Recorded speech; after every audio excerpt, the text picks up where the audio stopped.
Welcome back to Chi Chi's Garage. And if it's your first time stopping by, nice to meet you. So I want to talk to you guys today a little bit about the KTM.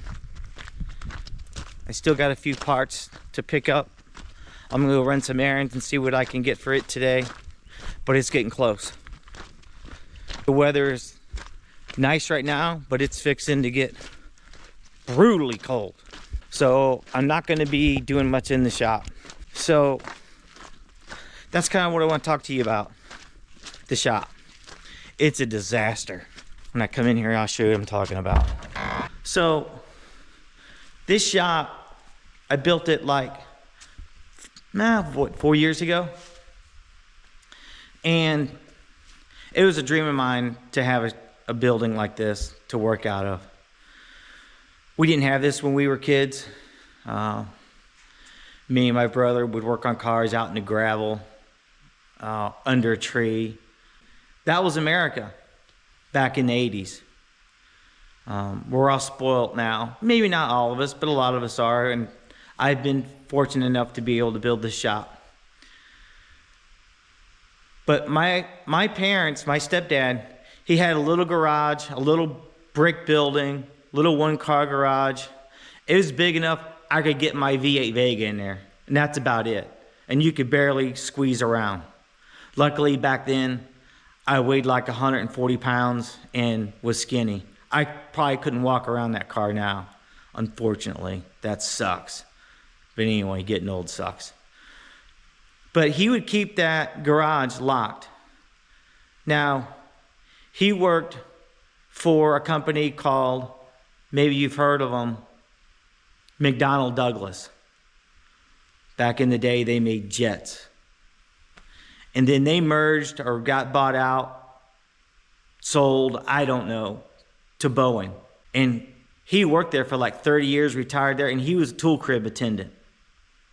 So he was just very organized and anal and hard on us boys. Now, I had two sisters.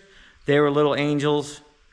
There were no issues for my mom and stepdad, but my brother and I, we were hellions, like big time. But the rule was nobody used to ever go into that garage, and that's why I'm locking it, because you guys will lose my tools. I've worked too hard to acquire these tools over the years. I'm not gonna let you just walk off with them. So that was the deal. Now, when he was there, he would let us use them, and sometimes he would even help us work on the bikes. But most of the time, we were just up to our own devices. So we would cut grass, do whatever we had to do to acquire tools. But there wasn't a lot of metric tools, and especially tools around back then. I mean, we didn't have eBay. We didn't have places to get tools. So we just made stuff work. We would use standard tools and round bolts off and Allen heads. We'd round them off, and then we'd be screwed, and it'd be a nightmare. I mean, we could take a perfectly good bike and junk it in no time just by trying to fix it. But eventually, I figured out how to get into that garage. And he would go into the garage, and he would suspect that somebody was in there. Like he had a spidey senses that somebody was in his tools and in his garage. But he wasn't sure, because I always put everything back exactly where it went and how it was. The right drawer, the right angle. And so he somehow was suspicious, but he never really knew. He would come home and be like, "Who the heck's been in my garage? Somebody's been in here, I can tell." And we were like, "You got the key? Ain't nobody been in there. It's locked. You tell me how everything's locked.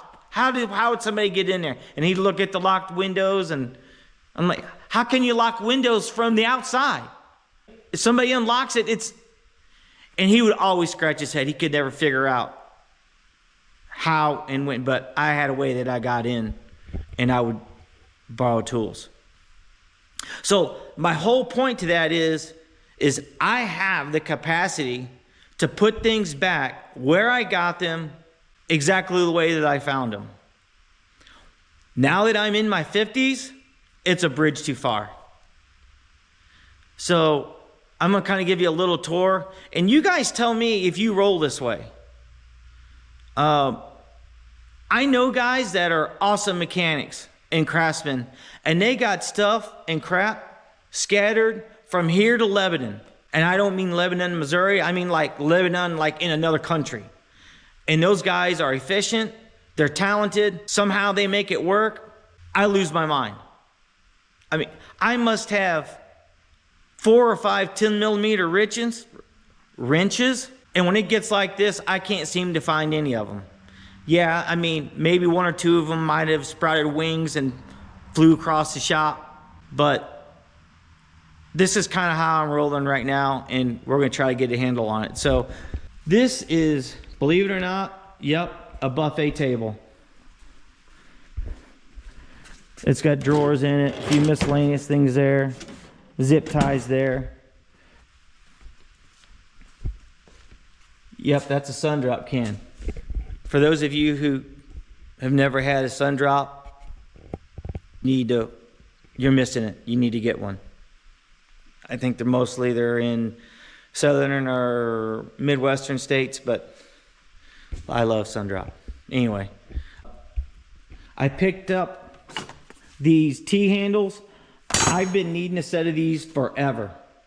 I bought the one T-handle that you could put the socket on it. You're fumbling around for sockets. They get displaced, you know, in your cart. Look at that. That's a disaster.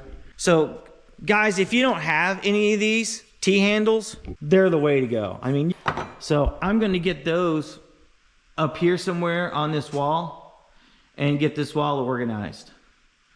Everything that you see up there, the hangers and all that stuff, my wife is constantly buying me things to hang tools on.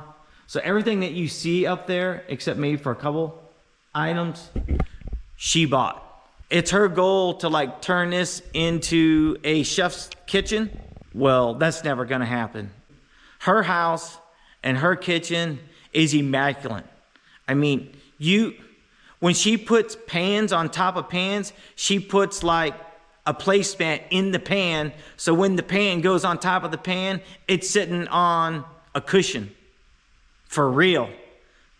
I mean, I thought my stepdad was anal. Like, this woman blows my mind. I mean, sometimes I wonder if we shouldn't live in separate houses, but that's how she rolls. So when she comes out of here, like, she cringes. So we're just wired different. We're living 2 different worlds. But anyway, we'll keep moving along. Gas cans, oil pans, you know, so that somebody can step in and not make a mess. Batteries that have been here for maybe a year or 2. Where miscellaneous hardware, like you would find at True Value, but they probably don't even carry anymore. Honestly, I don't know what half this stuff is. Here's some plumbing supplies, some chargers, the stereo. Yep, we need that. A vacuum cleaner, miscellaneous rags, towels. Yep, glad those are there. Bench grinder. This is kind of the bench grinder table / catch-all. That's a mess. But again, all these dividers, that all came from my lovely wife. I'm trying to make the best use of those, but it's a slow go. Another catch-all counter below, you know, a chainsaw that's been blown up for like 5 years, but hey, let's keep that around. Engine cases, bad crank, pipe could be fixed. Let's keep that around. Cases, they're junk. They all got cracks or some kind of miscellaneous damage somewhere. There's a crank that, yeah, that's not supposed to do that. That's junk, but you know, let's keep that. Here's a piston. Now look at this, guys. We got to have that. Might be able to JB weld that whole. Yep, let's do that. More miscellaneous clutch pieces and parts. An actual bench that actually be used for something if it, you know, but nope. More miscellaneous parts. Another bench that I actually put wheels on so you can move it around. This is collecting parts from another project we're working on. So you get the gist of it. It's a mess. So leave in the comments. Maybe some of you guys are pretty efficient at rolling like this. I can do it for a while. Actually, I've been doing it for months, and I'm to the point now where I have to do something about it. Usually I have to get motivated. My wife will come out and she'll help me sort it out, or I've got a couple other buddies that come and work out of the shop, and we'll sort, pile it in one area and then start going through everything. It takes time when you let it get this bad. What's the saying? Better to have it and not need it than to need it and not have it. But if you have it and you need it and you can't find it and you go buy another one, now you got an extra. So that's where I'm at. I'm trying to do the best I can with shooting these videos. It's been a long week this week, but I made a commitment to drop a video every Friday or Saturday, and so far I've made those commitments. So stick with me, guys. I hope you like the video. Remember, this is just for satire, it's just for fun. Then at least maybe my wife and my friends and my kids will get a chuckle out of it. But like, subscribe, and remember, everybody love everybody.